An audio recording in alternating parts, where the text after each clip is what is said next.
Now here we go, dropping science, dropping it all over. Like bumping around the town like when you're driving We back? a Range Rover. Cool. How you guys feeling? So, you got it worked out?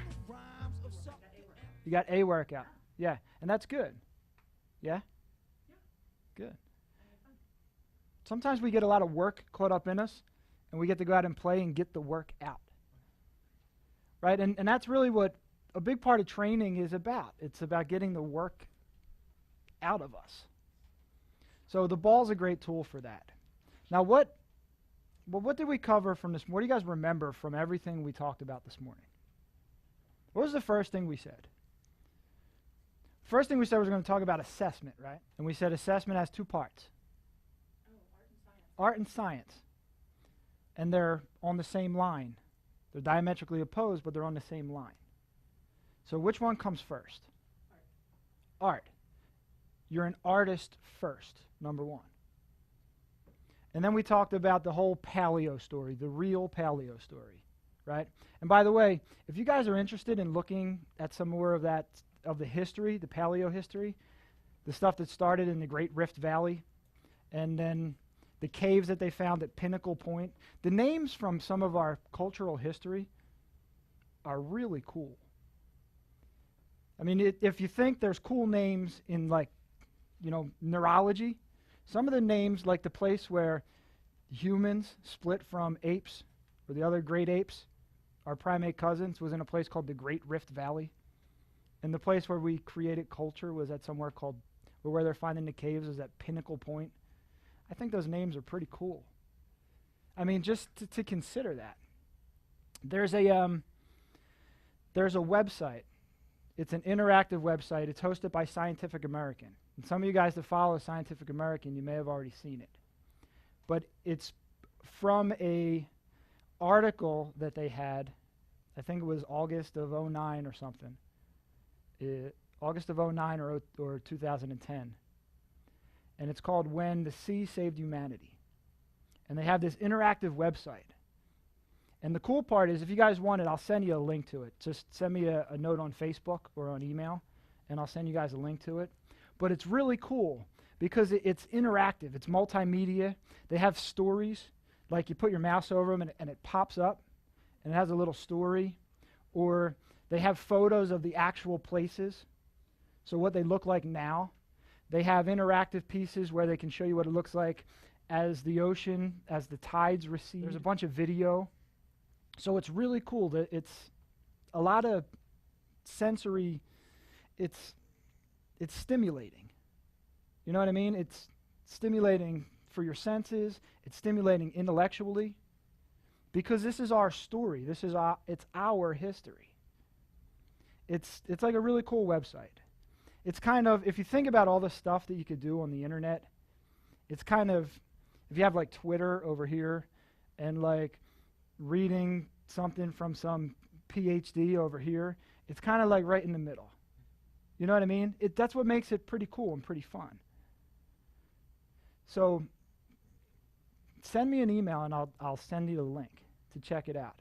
And like I said, a lot of it is based on the work of a guy named Curtis Marean, M-A-R-E-A-N, from the Institute of Human Origins, which is right here at ASU.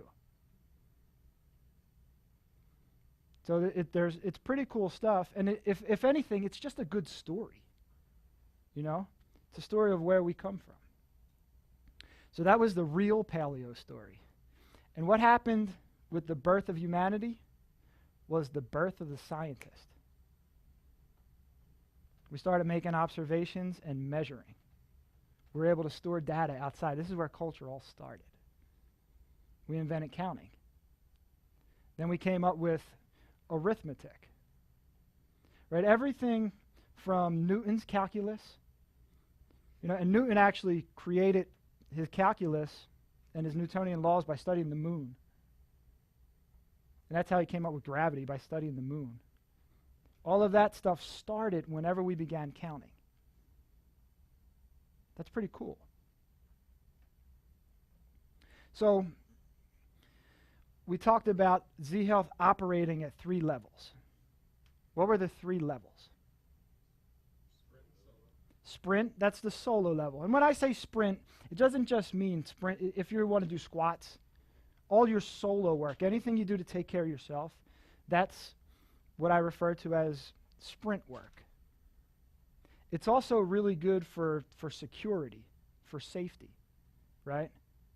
Because has anyone ever tried to mess with you? And what would your dad tell you if some big guy like this came over here and started to mess with you? Run away. Yeah, maybe run away. What my father used to tell my little sister is to kick them somewhere, right?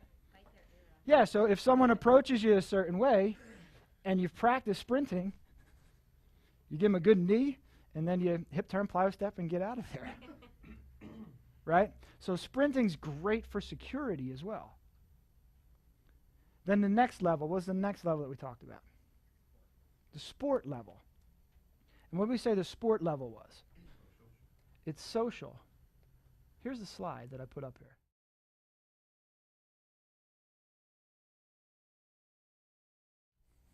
We put the photo with the soccer field up there. And I really like soccer. They call it the beautiful game. One of the things I like about it is in a lot of other sports, you grab onto something and you hold on to it. Like in Frisbee, for instance, you grab onto the Frisbee and you stand still, or you just try to keep it away from people. In soccer, you're always moving, and you're using all of your body except for the part that you're always grabbing on with. So it gives you an opportunity to start mapping out and being comfortable with contact anywhere. Sport allows us to play out our emotions.